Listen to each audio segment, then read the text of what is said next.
Hi students, मैं doctor Amar Singh Thakur. ये आपका पहला चैप्टर है केमिस्ट्री का, क्लास 11th का, रसायन शास्त्र की मूल अवधारणाएं, some basic concept of chemistry.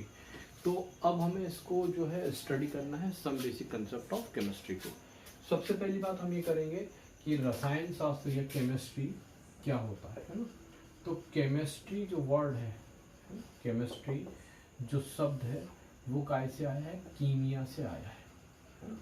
Chemistry जो शब्द वो काय से आया है? कीमिया से आया है ना। और कीमिया मतलब क्या होता है? केमिकल्स। और केमिकल्स मतलब क्या होता है? रसायन। ठीक है, केमिकल्स मतलब क्या होता है? रसायन। तो जिसमें रसायन का अध्ययन किया जाता है वो हमारे पास क्या कहलाती है? उसको हम बोलते हैं रसायन शास्त्र या केमिस्ट्री कहलाती है। ठीक है, तो केमिस्ट्री में हम क्या करते हैं भाई? केमिस्ट्री के अंदर हम क्या करते हैं? रसायनों का अध्ययन करते हैं। ठीक है, फिर हमने बोला इसकी जो है 3 शाखाएं हैं। पहली जो है हमारे पास भौतिक रसायन है। ठीक है, पहली क्या है? भौतिक रसायन है। ठीक है, दूसरी जो है हमारे पास वो है अकार्बनिक रसायन है। अकार्बनिक रसायन है। ठीक है, तीसरी जो शाखा है वो हमारे पास है कार्बनिक रसायन। कार्बनिक रसायन। ठीक है, तो अगर हम बात करें तो इन तीनों में क्या अंतर है? ठीक है, जैसे मैंने बोला कार्बनिक रसायन है, उसमें हम काय का उन यौगिकों का अध्ययन करेंगे जो काय से मिलते हैं? जीवितों से मिलते हैं ना। तो जीवितों से प्राप्त होने वाले यौगिकों का अध्ययन किया जाएगा। जीवितों से प्राप्त होने वाले यौगिकों का अध्ययन हम काय में करेंगे? वो काय में करेंगे? हम कार्बनिक रसायन में करेंगे। ठीक है, जीवितों से प्राप्त होने वाले यौगिकों का अध्ययन है ना, वो हम काय में करेंगे? कार्बनिक रसायन में करेंगे। जैसे हमारे पास जो गन्ना है, जो हमारे पास ग्लूकोज है, वो काय से मिलता है? हमारे पास ग्लूकोज मिलता है गन्ने से। ठीक है, तो हमारे पास गन्ने से क्या मिलता है? ग्लूकोज। उसकी अगर हम स्टडी करते हैं तो वो काय में करेंगे? हम कार्बनिक रसायन में करेंगे। ठीक है, फिर हमने बोला अकार्बनिक रसायन में हम क्या करेंगे? तो जो अजीवितों से हमें पदार्थ मिलते हैं ना, अजीवितों से प्राप्त होने वाले पदार्थों का अध्ययन। अजीवितों से प्राप्त होने वाले पदार्थों का अध्ययन हम काय में करेंगे? अकार्बनिक रसायन में करेंगे। ठीक है, फिर हमने बोला जैसे हमारे पास NaCl है ना, सोडियम क्लोराइड, ये काय से मिलता है? चट्टान से मिलता है। तो इनकी अगर हम स्टडी करते हैं तो वो काय में करेंगे? हम अकार्बनिक रसायन में करेंगे। भौतिक रसायन में हम क्या करेंगे? किसी भी तत्व के भौतिक या किसी भी यौगिक के भौतिक तत्व व यौगिक, तत्व व यौगिक है ना, के भौतिक व रासायनिक यौगिक के तत्व व यौगिक के भौतिक व रासायनिक गुण का हम अध्ययन करेंगे। भौतिक व रासायनिक गुण का अध्ययन करेंगे। ठीक है, रासायनिक गुण का अध्ययन करेंगे। ठीक है, अब हमने बोला भाई कि हमारे पास अगर हम बात करें कि भौतिक गुण क्या होते हैं, तो भौतिक गुण जो है हमारे पास, जैसे हमने बोला भौतिक गुण और रासायनिक गुण। ठीक है, भौतिक गुण और रासायनिक गुण क्या होते हैं ना। जैसे मैंने बोला भाई हमारे पास कि पानी है, पानी को अगर हम गर्म करें, H2O, इसको हम चाहे गर्म करें तो ये H2O क्या था? द्रव था, लिक्विड है। गर्म करने पर काय में कन्वर्ट हो जाएगा? H2O सॉलिड, H2O वेपर में। ठीक है, V मतलब वेपर, L मतलब लिक्विड। ठंडा करेंगे तो ये काय में कन्वर्ट हो जाएगा? H2O सॉलिड, बर्फ में परिवर्तित हो जाएगा। ठीक है, तो ये आपस में परिवर्तन हो सकते हैं गर्म और ठंडा करने पर। इस भौतिक गुण में पदार्थ की प्रवृत्ति या आइडेंटिटी वो परिवर्तित नहीं होती। इन तीनों स्टेज में पानी का, इन तीनों स्टेज में पानी का फार्मूला क्या है? H2O है। ठीक है, लेकिन अगर हम बात करें रासायनिक गुण की, जैसे मैंने बोला ये कपूर है, कपूर को मैंने गर्म किया है, तो कपूर गर्म करने पर क्या हो जाता है? खत्म हो जाता है ना, उड़ जाता है, वेपराइज हो जाता है। तो इसमें क्या हो जाता है? पदार्थ की हमारे पास आइडेंटिटी, है ना, या हमारे पास हम क्या बोलेंगे, पदार्थ का जो स्वरूप है वो क्या हो जाता है, खत्म हो जाता है, और इसमें पदार्थ का स्वरूप जो है वो खत्म नहीं होता है। ठीक है, तो भौतिक गुण में पदार्थ का स्वरूप परिवर्तित नहीं होता, जबकि रासायनिक गुण में पदार्थ का स्वरूप क्या हो जाता है, परिवर्तित हो जाता है। तो ये हमारे पास था भौतिक और रासायनिक गुण, और भौतिक और रासायनिक गुण का अध्ययन हम काय में करेंगे, भौतिक रसायन में करेंगे। तो जो आपकी बुक है वो पूरी 3 पार्ट के अंदर, उसके अंदर भौतिक रसायन है, अकार्बनिक रसायन है, कार्बनिक रसायन है। तो पहले इनका मतलब हमें पता होना, ठीक है। तो पहली बात तो ये थी भाई हमारे पास कि केमिस्ट्री शब्द का ऐसे आया, कीमिया, कीमिया मीन्स क्या होता है, केमिकल, केमिकल मीन्स क्या होता है, रसायन। कीमिया है कौन सा, तो ग्रीक शब्द है ये, कीमिया क्या है, ग्रीक शब्द है ना। हमारे जितनी टर्मिनोलॉजी है वो क्या है, ये मैक्सिमम ग्रीक से आई है।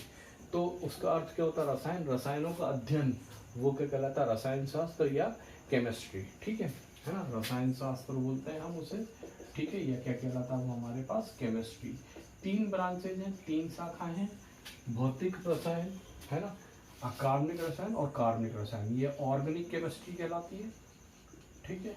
इसको बोलते हैं इनऑर्गेनिक केमिस्ट्री, ये कहलाती है इनऑर्गेनिक, ठीक है। और जबकि ये कहलाती है फिजिकल केमिस्ट्री, फिजिकल केमिस्ट्री, ठीक है। तो ये 3 इसकी शाखाएं हैं, ठीक है। अब हम आपको आगे बताते हैं।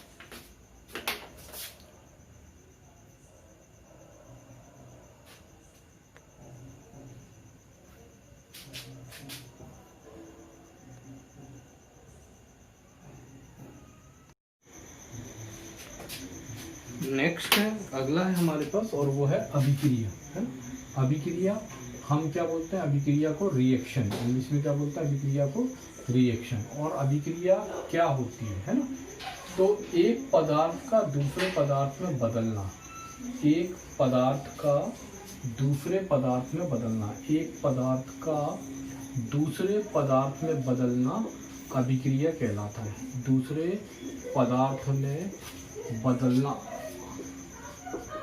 अभिक्रिया कहलाता है,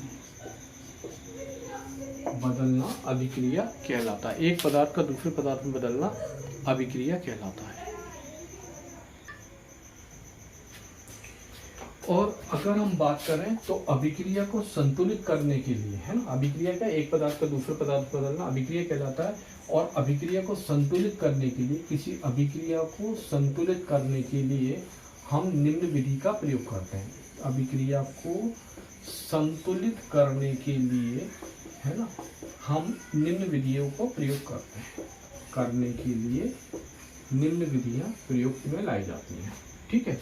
अभिक्रिया को संतुलित करने के लिए निम्न विधियां उपयोग में लाई जाती हैं, ठीक है, उपयोग में लाई जाती हैं, ठीक है।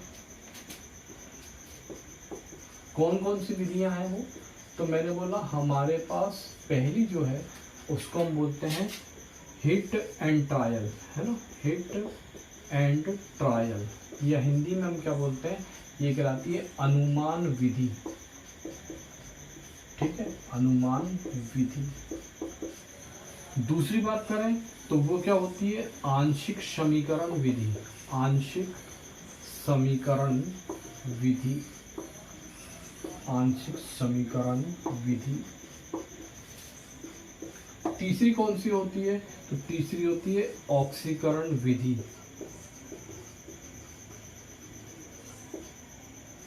ऑक्सीकरण संख्या विधि, ऑक्सीकरण संख्या विधि। चौथी कौन सी होती है, तो वो होती है आयन इलेक्ट्रॉन विधि, आयन इलेक्ट्रॉन विधि, ठीक है। तो इन अभिक्रिया, इन विधियों के द्वारा क्या करते हैं, हम किसी अभिक्रिया को संतुलित करते हैं, ठीक है। तो अब सबसे पहले सबसे ज्यादा जो उपयोग में लाई जाती है वो कौन सी विधि लाई जाती है, वो विधि लाई जाती है अनुमान विधि। तो इससे हम कैसे किसी अभिक्रिया को बैलेंस करते हैं वो मैं आपको बताता हूँ, ठीक है। देखिए ये एक अभिक्रिया है, Fe + H2O Fe3O4 plus H2O। तो ये अभिक्रिया अगर आपको कोई भी दी है तो आप क्या करेंगे, पहले उसको दो पार्ट में डिवाइड करेंगे। ये हो गया हमारे पास LHS और ये हो गया RHS। ठीक है, यहाँ पर Fe मतलब आयरन, इसके नीचे कितना लिखा है 1, हाइड्रोजन के नीचे कितना लिखा है 2, ऑक्सीजन के नीचे क्या लिखा है 1। इधर फेरिक के नीचे क्या लिखा है 3, ऑक्सीजन के नीचे क्या लिखा है 4, और हाइड्रोजन के नीचे क्या लिखा है 2। ठीक है, अब हमें इसको बैलेंस करना है। तो मैंने क्या किया, ये रिएक्शन नीचे उतारी, Fe plus H2O gives Fe3O4 plus H2, H2, ये O नहीं हाइड्रोजन है खाली, है ना। ठीक है, तो अब हमें इसको बैलेंस करना है। तो इधर आयरन कितने 3, इधर कितना 1, 3 करना है। तो हमने क्या किया, ये 3 का मल्टीप्लाई कर दिया। इधर ऑक्सीजन कितनी है 4, इधर कितनी है 1, 4 करनी है। तो क्या किया, 4 का मल्टीप्लाई कर दिया। ठीक है, तो देखिए फेरिक कितना हो गया इधर 3, ऑक्सीजन कितनी हो गई 4। ठीक है, और हाइड्रोजन कितनी हो गई, ये जो आगे नंबर और नीचे नंबर इसका मल्टीप्लाई हो गया, तो हाइड्रोजन हो गई 8। इधर आयरन कितना है हमारे पास 3, है ना, ऑक्सीजन कितनी है 4, है ना, और हाइड्रोजन कितनी है 2। तो 2 है, करनी कितनी है 8। तो मैंने काय का मल्टीप्लाई किया, यहाँ पर 4 का मल्टीप्लाई किया।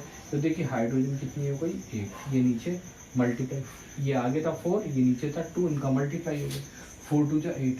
अब देखिए आयरन 3, ऑक्सीजन 4, हाइड्रोजन 8, मतलब LHS बराबर है काय के RHS के। अगर LHS बराबर है RHS के तब क्या रिएक्शन बैलेंस है। कोई भी मल्टीप्लाई करना है तो वो आपको, जैसे मान लीजिए H2O है, अगर आपको 4 का मल्टीप्लाई करना है तो आप मल्टीप्लाई कहाँ करेंगे, आगे, है ना, ये सही है। अगर आप ऐसा करते हैं H240 ये गलत है, अगर आप ये करते हैं H2O4 ये भी गलत है। ध्यान रखें जो भी मल्टीप्लाई होगा वो कहाँ होगा, आगे होगा। तो ये पहली मेथड थी हमारे पास, अनुमान विधि, जिसको हम क्या बोलते हैं हिट एंड ट्रायल मेथड, और इससे हमने इसको बैलेंस किया। अब मैं आपको एक मेथड और बताता हूँ इसके अलावा। देखिए ये हमारे पास जो है वो है आंशिक समीकरण विधि, है ना, और ये क्या है PbS plus O3 gives PbSO4 plus O2। ठीक है, तो हमने बोला जब हमें जो आंशिक समीकरण विधि, इसको क्या बोलते हैं हम, पार्शियल इक्वेशन। तो जब हम बोलते हैं जो अभिक्रिया जटिल होती है या एक से अधिक स्टेप में पूरी होती है, तो उसको संतुलित करने के लिए हम काय का इस्तेमाल करते हैं, आंशिक समीकरण विधि का। अब इसमें क्या है PbS, ये क्या है lead sulphide, O3 ozone, PbSO4 lead sulphate और O2 ऑक्सीजन। तो पहले मैंने बोला ये जो O3 है ये टूटा काय के अंदर, O2 के अंदर, और ये अकेली O, है ना। तो अगर अकेली O इस प्रकार की रहती है तो इसे हम क्या बोलते हैं, नवजात ऑक्सीजन। ठीक है, ये ज्यादा सक्रिय होती है किसकी तुलना में, जो हमारे पास O2 है ऑक्सीजन की तुलना में। तो हमने क्या किया भाई, O3 ने स्प्लिट होकर क्या दिया O2 प्लस O। ठीक है, फिर क्या हुआ PbS, है ना, और ये काय में कन्वर्ट हुआ PbS, ये कन्वर्ट हुआ हमारे पास PbSO4 में। तो ये आ गया PbS कन्वर्ट हुआ PbSO4 में। अब इसको बराबर करना, तो Pb एक है, Pb एक है, सल्फर एक है, सल्फर एक है, इधर ऑक्सीजन कितनी है 4, और इधर क्या थी, हमें ऑक्सीजन 4 करनी थी, तो हमने क्या लिख दिया 4O। अब देखिए ये जो 4O है ये हमारे पास मेन इक्वेशन में नहीं है ना, इसे हमें हटाना है। तो हमने इस वाली इक्वेशन को काय से मल्टीप्लाई किया 4 से। तो ये अभिक्रिया क्या हो गई, 4O3 gives 4O2 plus 4O। ठीक है, फिर क्या हुआ PbS plus 4O gives PbSO4, है ना। अब हमने क्या किया, जो कॉमन टर्म्स थे, है ना, ठीक है, उनको क्या किया, काट दिया, है ना। इसमें 4 का मल्टीप्लाई की हुआ तो क्या हुआ 4O3, है ना, 4O2 और 4O, और ये अभिक्रिया हमने एज इट इज जैसी थी वैसी यहाँ रख दी, है ना। तो क्या हो गया ये जो PbSO4 PbS plus 4O gives क्या देता है PbSO4। इन दोनों को हमने क्या किया, जोड़ा, तो ये जो कॉमन टर्म थे 4O और 4O कैंसिल हो गए, क्या बचा PbS 4O3 क्या देता है PbSO4 प्लस 4O2।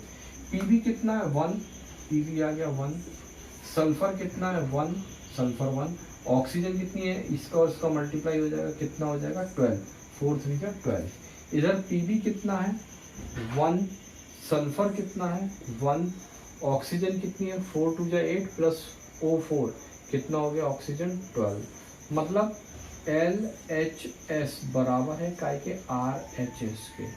तो इक्वेशन बैलेंस है। ठीक है, तो ये कौन सी मेथड है, आंशिक समीकरण विधि। हालांकि कम आती है पर फिर भी ध्यान रखें, पता होना चाहिए भी हाँ ये मेथड क्या है, इसलिए एक बेसिक आइडिया मैंने आपको दिया।